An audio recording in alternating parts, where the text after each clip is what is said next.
আজকে রান্না করব নোনা কাটা মাছ দিয়ে কচু শাক। আর কচু শাক দিয়ে নোনা কাটা মাছ রান্না কিন্তু ভীষণ মজা হয়।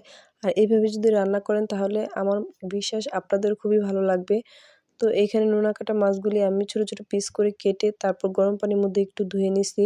কারণ যেহেতু অনেক লবণ থাকে এই মাছটাতে, তাই গরম পানি দিয়ে ধুইলে একটু লবণের পরিমাণটা কম হয়। আর কচু শাক এদিকে আগে সিদ্ধ করে রাখা ছিল। তো এরপর আমি পেঁয়াজ কুচি, আদা বাটা, পরিমাণ মতন লবণ, হলুদের গুঁড়ো, মরিচের গুঁড়ো আর কিছু কাঁচামরিচ দিয়ে এটাকে ভালোভাবে তেলের সাথে ভেজে নিচ্ছি। এরপর একটু পানি দিয়ে আস্তে, আস্তে কষিয়ে নিচ্ছে।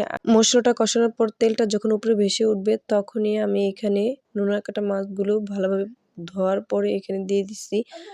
মাছগুলি এখন আমি মসলার সাথে ভালোভাবে কষিয়ে নিব। আর কষানো ভালোভাবে হলেই কিন্তু এই শাকটাও ভীষণ মজা হবে রান্না। আর কচুর শাক আমার বেশিরভাগ ভাতের চেয়ে আমি মুড়ি দিয়ে খেতে বেশি পছন্দ করি। এরপর এখানে একটু পানি দিয়ে আমি মাছটাকে আরও ভালোভাবে কষিয়ে নিলাম। এরপর যখন তেলটা আবার উপরে উঠে গেছে তখন মসলার মধ্যে কচু শাকগুলি ঢেলে দিছি। আর এখন কচু শাক দিয়ে ভালোভাবে নেড়েচেড়ে নিব, নিচে যাতে না লাগে। কারণ কচু শাক দেওয়ার পর কিন্তু পানিটা আস্তে, আস্তে যখন টেনে আসে তখন কচু শাকটা কড়াইয়ের মধ্যে লেগে যাওয়ার সম্ভাবনা থাকে। তাই আমি এখানে অল্প আঁচে আস্তে, আস্তে জাল দিয়ে এই কচু শাকটাকে রান্না করব। তা আমার আস্তে, আস্তে কষানোর পর এই শাকটার থেকে পানি টেনে আসছে। আর এই তো দেখেন আমার কচু শাকটা সুন্দর রান্না হয়ে গেছে।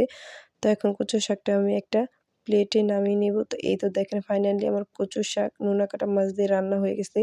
আর এই শাকটা খেতে ভীষণ মজা। তো আজকের ভিডিওটা এই পর্যন্ত। সবাই ভালো থাকবেন, সুস্থ থাকবেন। আল্লাহ হাফেজ।